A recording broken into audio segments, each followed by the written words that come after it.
Record বড় উৎপাদনের পাশাপাশি ১৩ লাখ মেট্রিক টন আমদানির পরও দেশ জুড়ে অস্থির চালের বাজার।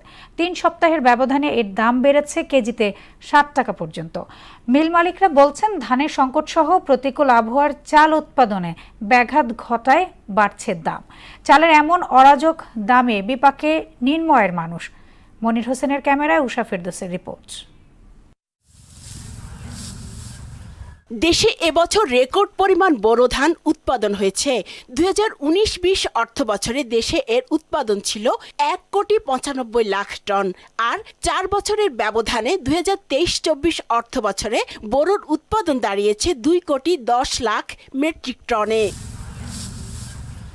আবার গত অর্থ বছরে 13 লাখ মেট্রিক টন চাল আমদানিও করা হয়েছে। অথচ তারপরও লাগামহীনভাবে বেড়ে চলছে দেশের প্রধান এই খাদ্যশস্যটির দাম।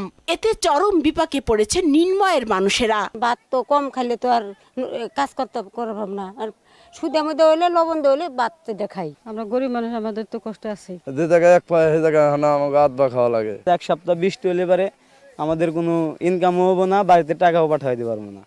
ওই মাইজ আছে কি করে যে অমুক বাড়িতে যা দাঁড় মারাই নিয়ে মনে করেন যে চলে। পরে আমরা যদি টাকা পাঠাইতে পারি, পরে মনে করেন যে চালের বস্তা কিনে এই খাওয়ান লাগে। সরকারি সংস্থা ট্রেডিং কর্পোরেশন অব বাংলাদেশ টিসিবির প্রতিবেদন বলছে, গত এক মাসে সরু চালের দাম বেড়েছে 5%। এছাড়া মাঝারি ও মোটা চালের দর বেড়েছে 9%-এর বেশি।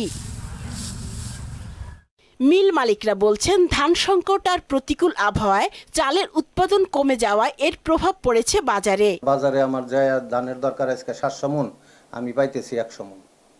সেই হিসাবে ধানটার দাম অনেক বাইরে গেছে। এটা কোনো সিন্ডিকেট না, এটা হইলো মূল হইলো কৃষকের ঘরে থেকে এই জিনিসটার দাম বেশি পড়ে যায়। কৃষক যাতে কম খরচে ধান বানাতে পারে, তো সেটার সেচ খরচ বেশি। সেখানে একজন মানুষ আগে যখন 150-200 টাকা দিয়ে কাজ করতো, তার কাজ করে তো এখন 1000-1200 টাকা দিয়ে। যৌক্তিক কোনো কারণ ছাড়াই চালের বাজারের এই অস্থিরতার জন্য সিন্ডিকেটকে দুষছেন ক্রেতা বিক্রেতারা। উষা ফেরদৌস, মোহনা সংবাদ, ঢাকা।